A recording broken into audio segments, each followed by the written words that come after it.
Elle m'a envoyé une soi-disant servante de Dieu qui raconte sa vie. Il faut la suivre, on se retrouve après. Tolanda. Il y a des choses qui n'arriveront pas dans ce pays. Tes enfants ne seront jamais esclaves. Tes enfants ne seront jamais esclaves. Les étrangers ne peuvent pas diriger ce pays. Ça ne peut pas arriver. Un étranger qui dirige un pays, c'est le signe de la malédiction. Dieu vous a lâché. Je préfère, je vais te choquer et même te scandaliser. Je préfère un Congolais qui dirige le pays, qui soit incompétent, totalement incompétent, qu'un étranger intelligent à la tête du pays. Les Congolais qui sont intelligents ont donné un amen. Vaut mieux un Congolais très incompétent à la tête du pays qu'un intelligent étranger.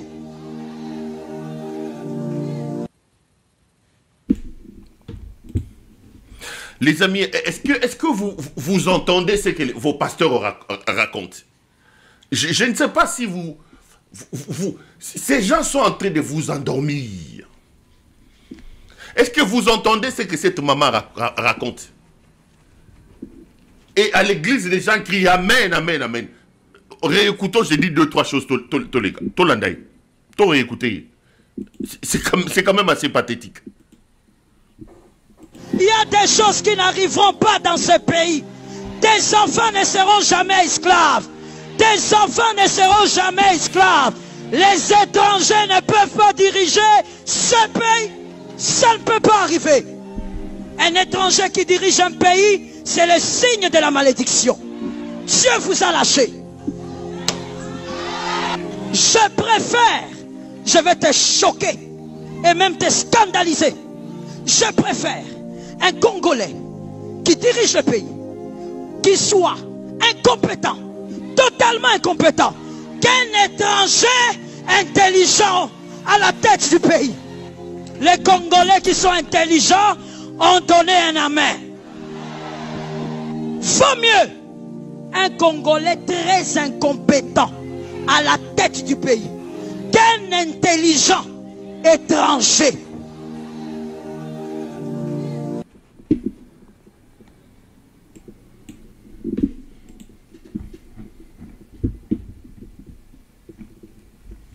On est de retour sur ces plateaux. Ça, c'est la maman pasteur. Elle est maman pasteur. Comme on est dans ceux qui Joël, ceux qui Kabassé, les Balobara, ceux qui Joël et Kabassé. C'est cette maman ici qui avait créé le scandale à un moment donné, où elle était devant les gens en église, à Paris ou je ne sais pas où, elle demandait 10 000 euros, en train d'arnaquer les gens, demandant 10 000 euros. En train d'expliquer que Dieu a dit qu'il faut payer 10 000 euros. Et là, elle vous explique qu'un étranger ne peut pas diriger le pays, c'est une malédiction. En fait, dans le fond, hein, je peux être d'accord avec lui. Mais lorsque je mets les choses dans un contexte d'un pays qui est divisé, d'un pays qui discrimine certaines de ses communautés et certains de ses ressortissants, d'un pays où la nationalité des gens sont calquées sur leur physiologie, sur leur physique, on oublie même que la nationalité est une notion juridique. On confère à la nationalité une notion physique. Vous voyez deux nilotiques en train de passer là-bas. Ah, bah Rwandais moromi balé balé kiwana. Donc le fait que baza mike baba congolais te baba rwandais. Le fait que baza zolo milaï baza ba congolais te baba rwandais. Donc nous ne concevons plus la notion de la nationalité en RDC comme un concept juridique. Mais la nationalité a quitté la sphère juridique pour devenir une question des tribus, une question des faciès. Aze longizolo, baba nyamulenge bazaba congolais, bawana banyarwanda bazaba congolais. Donc nous sommes dans un contexte où l'État-nation, la nation construite sur le fait de vouloir vivre ensemble, n'existe plus.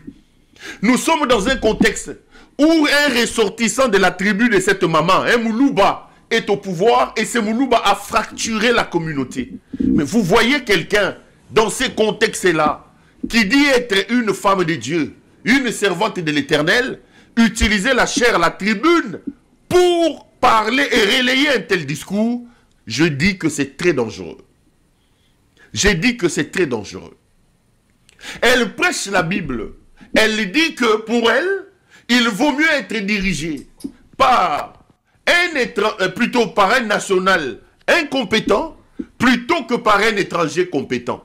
Lorsque vous entrez dans le fond et que vous comprenez l'esprit de ces discours, elle est Kabasele, son frère Chilombo est au pouvoir, son frère est accusé d'être incompétent, vous comprenez qu'ici, on prêche l'incompétence et on veut faire croire aux gens que Tshisekedi est congolais, qu'il soit incompétent ou qu'il détruise le pays, nous avons besoin de lui plutôt que besoin d'un étranger. C'est un discours très dangereux. Et ce discours n'a pas à avoir lieu, à être tenu dans un endroit où on dit que ça c'est une église. Ce discours ne peut pas être tenu dans une tribune où on dit que cette tribune est destinée à prononcer les oracles de Dieu. Il faut absolument plaquer ces gens au sol. C'est maman pasteur ici, c'est papa pasteur ici. Ils ne sont pas avec Dieu. Ce sont des arnaqueurs. Ils sont en train de vous arnaquer. Ils ont abandonné Dieu. Ces gens ici. Dieu n'est pas avec eux. Parce qu'ils utilisent des choses qui n'ont rien à voir avec la divinité et avec la sainteté. Elle s'appelle Joël. Elle oublie que dans l'histoire de ce pays, les quelques kilomètres qu'il a, la constitution qu'il a, ce sont les étrangers qui le lui ont donné parce que nous avons été colonisés par le Congolais et les Belges. Le nom qu'elle porte, Joël, ce n'est pas un nom de chez elle, c'est un nom des étrangers. Elle, au lieu de rassembler les gens, de prêcher pour l'unité, elle vient relayer ici les discours Yabaluba. Discours Nabango Yabaluba, discours Nabango Yaba séparatiste, discours Nabango Yaba Oyaza Congolais, Oyaza Congolais, Oyaza Congolais.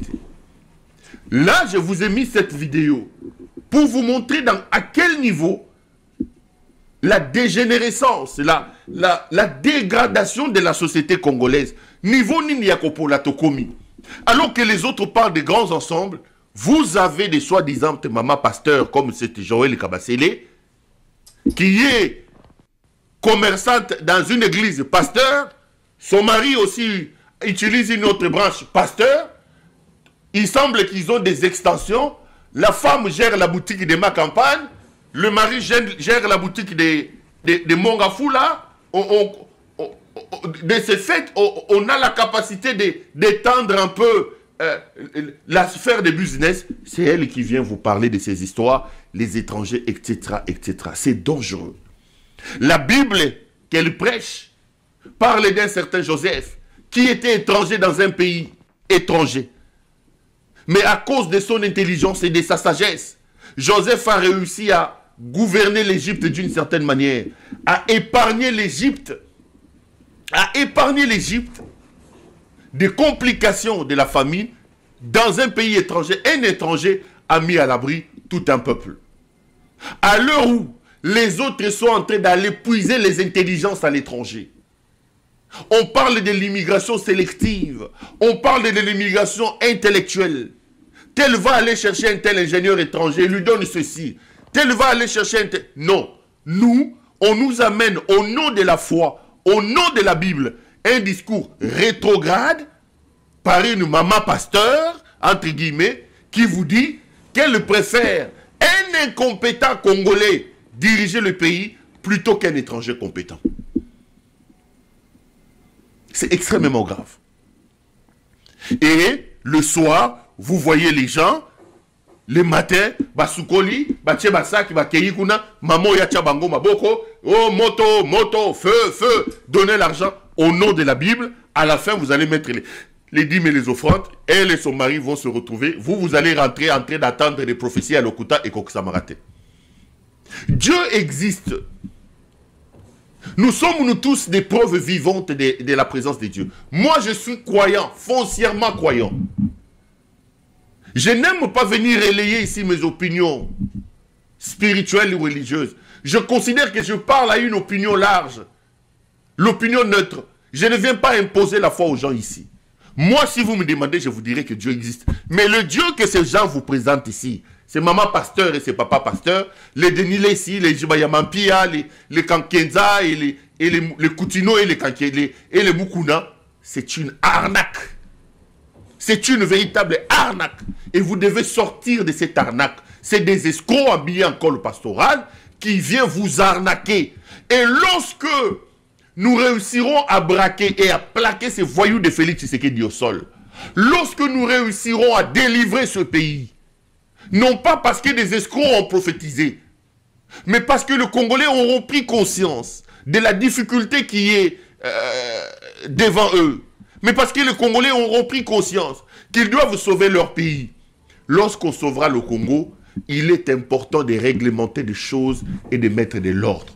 Parmi les grands secteurs où il faudra absolument taper du poing sur la table, il faut fermer les boutiques de ces mamans ici, il faut fermer les boutiques de ces pasteurs-là. Il faut absolument fermer ça. La Constitution proclame la liberté des croyances, mais l'État a la responsabilité de réglementer, de réguler, de fixer les frontières pour que l'exercice des libertés accordées par la Constitution, par le droit positif, s'exerce dans un cadre réglementé. Ce qui s'est fait aujourd'hui, avec ces discours de 1000 collines, avec ces discours de la haine, c'est tout simplement incroyable. C'est des escrocs, c'est de l'arnaque. C'est des escrocs, c'est de l'arnaque. Quand vous prenez ces discours ici, vous le mettez dans le contexte congolais, vous allez vous rendre compte au fait qu'elle parle pour son frère Helmut Ngele Kawabulumbu, l'incompétent Helmut Ngele Kawabulumbu. Elle prêche pour Helmut Ngele Kawabulumbu. Sortez du milieu d'eux, ils n'ont pas Dieu, ils ont abandonné Dieu et ils sont venus pour vous arnaquer. Elle vient vous faire l'apologie de l'incompétence ici en disant qu'un Congolais incompétent vaut mieux qu'un étranger étranger. Attends, c'est incroyable. C'est incroyable. Tous Balouba. Tous Balouba. Toujours les Balouba. Mon frère, dans la foi, il faut aussi avoir de l'audace. David a tué Goliath par audace. David a renversé Goliath par courage et audace. Dans la foi, ne te limite jamais à ce que les gens disent que tu es. Déclare ce que tu es même si personne n'y croit. Et tu dois avoir l'audace de dire des choses même qui te rendent fou toi-même. J'ai aimé cet amen là. C'est l'amen de quelqu'un qui a compris. Tu regardes ta vie, tu dis moi. En tout cas je parle pour moi Joël. Hein? Toi il faut mettre ton nom. Moi Joël, je ne suis pas n'importe qui. Je suis une grande dame. Je suis redoutable dans ce que je fais. Je saisis ce que je vois. Tu dois être sûr que ce que tu dis c'est ce que tu es.